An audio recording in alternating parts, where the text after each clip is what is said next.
Revelation chapter 13, verses 11 to 18. And I beheld another beast coming up out of the earth, and he had 2 horns like a lamb, and he spake as a dragon.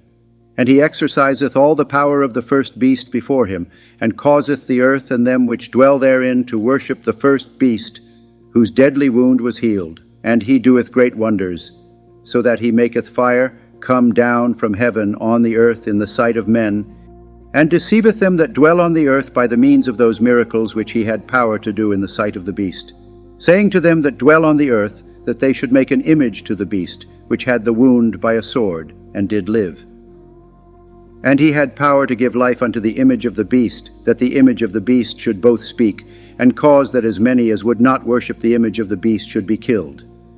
And he causeth all, both small and great, rich and poor, free and bond, to receive a mark in their right hand or in their foreheads, and that no man might buy or sell, save he that had the mark, or the name of the beast, or the number of his name. Here is wisdom. Let him that hath understanding count the number of the beast, for it is the number of a man, and his number is 666. The economic necessity of taking the mark of the beast, as mentioned in Revelation chapter 13, verse 17, and that no man might buy or sell, save he that had the mark, or the name of the beast, or the number of his name. This point highlights the power and control the beast, or the system it represents, has over the economy and the basic necessities of life. By controlling the ability to buy and sell, the entity behind the mark exerts significant influence over people's lives, essentially dictating participation in the economy to those who comply with its demands. This is the nature of Satan. This is the very nature of evil. Satan, the Antichrist, and the false prophet have no moral compass. They are wickedness itself, the very embodiment of wickedness and evil. Satan will stop at nothing to achieve what he has always wanted. Satan will stop at nothing to attain that which he has always desired. Satan will do everything and anything he can to accomplish his goal of receiving worship. Satan is not a being with a moral compass. He is not a being with certain lines he will not cross. Look at what he did in the life of Job. Satan caused the Sabaeans to attack and steal Job's oxen and donkeys, killing the servants who were tending them. Fire from the sky also burned up the sheep and the servants watching over them. The Chaldeans formed 3 raiding parties and stole Job's camels, killing those servants who were guarding them. Satan destroyed Job's wealth. A great wind collapsed the house where Job's sons and daughters were feasting, killing them all. Satan destroyed his family, leaving Job alone with his wife. Satan struck Job with painful sores from the soles of his feet to the crown of his head. Satan attacked his health. The only reason Satan did not kill Job was because God set a restriction that Satan could not cross, and that was his life. And if you look at the story of Job, Eliphaz, Bildad, and Zophar suggest that his sufferings are a punishment from God for his sins, and that is a lot like people in our day and age and throughout history. Human beings have a tendency of blaming God when it's actually the devil at play, or they're reaping the fruit of their own bad decisions, and yet they blame God. Pastors see these things. I cannot tell you the number of people I have seen over the years who blame God for their own bad decision-making when they are reaping the rewards of their own bad choices. And they have little temper tantrums. God doesn't love me anymore. God doesn't care about me. When they themselves made bad choices and decisions, choices have consequences. Now back to my point to show the pure wickedness of Satan. The book of Job does not specify an exact time frame for the losses Job experienced. Instead, it portrays these events as happening in rapid succession. Satan did not give this man a moment to breathe. He took everything from him in a short period of time. Satan is wicked. He has no moral compass. Our Lord Jesus Christ tells us what his mission is, John chapter 10, verse 10. The thief cometh not, but for to steal, and to kill, and to destroy. People will take the mark of the beast out of economic necessity.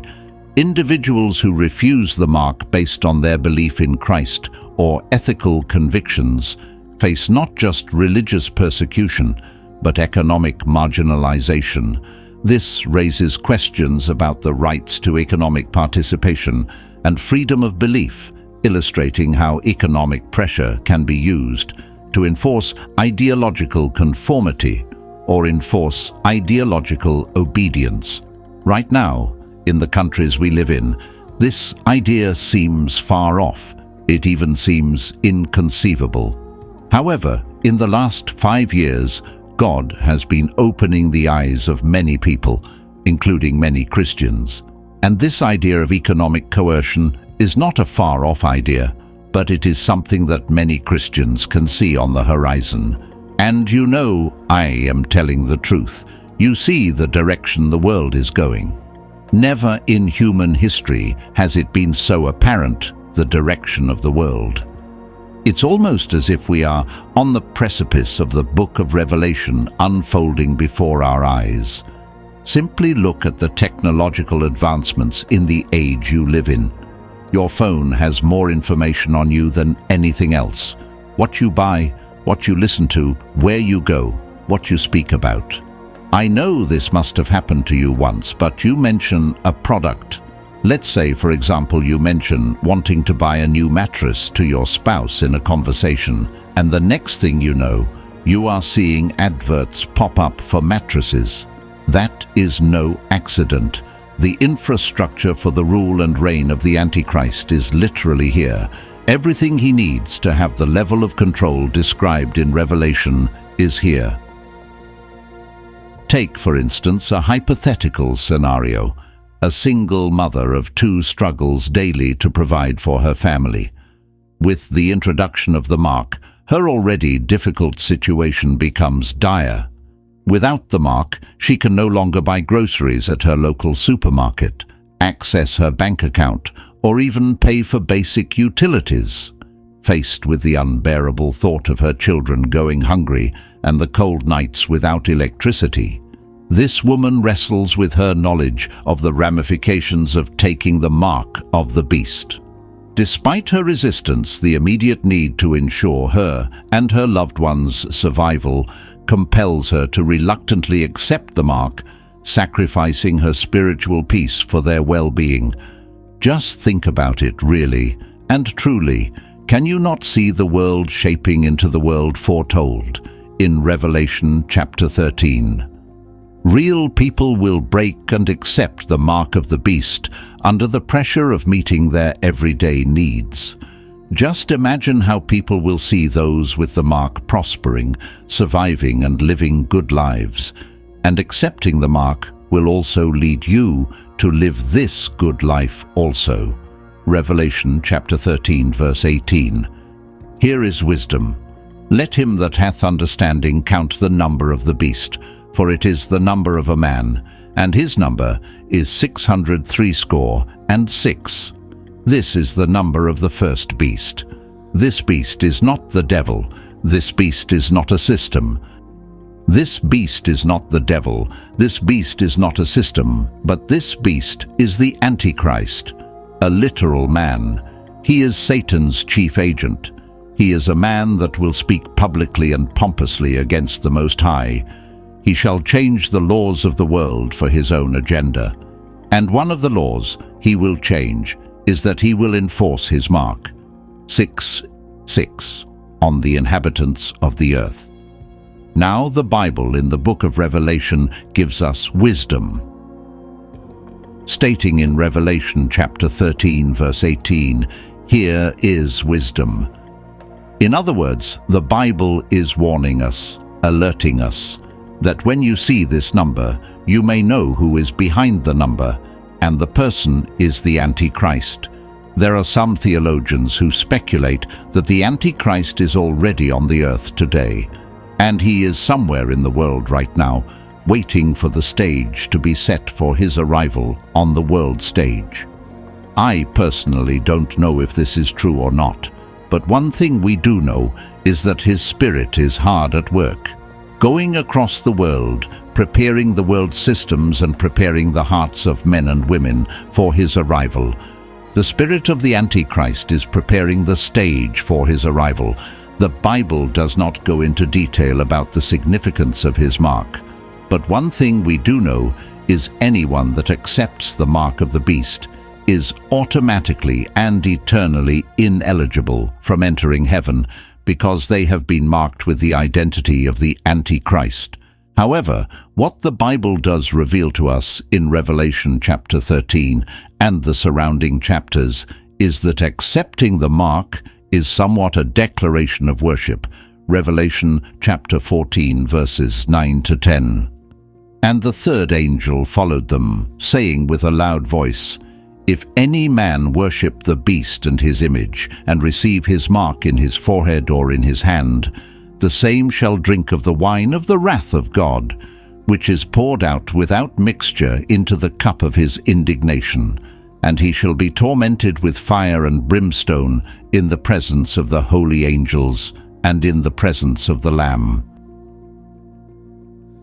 I am surprised at the amount of people who trivialize the number 666. I see people wearing shirts with that number. Some people even have tattoos with this number. There are so many music bands that plaster this number on their posters. This number is not a joke. The Antichrist will be given the power to make war against the saints. He will be given power over the entire world, over all races and nations. And if you look at the direction the world is heading, you can see that the world is moving into a system where one man will be in charge. The level of difficulty and persecution that people will face during the Great Tribulation will be the reason why many people will take the mark of the beast and be forever separated from God.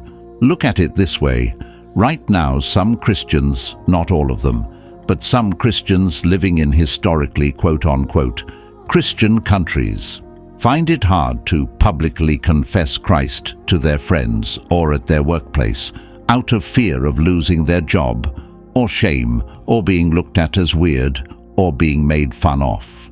That level of persecution is nothing in comparison to what we see in Revelation 13. The level of persecution is unprecedented for two reasons, one for its magnitude and two for its scale. Revelation 13, 16, 17.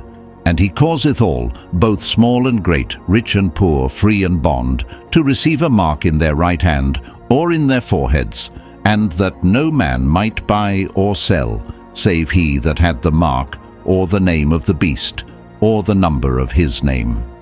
One of the methods that can be used to defeat an enemy in war is by cutting off its supply of food. This is ancient war tactic that the Antichrist will use.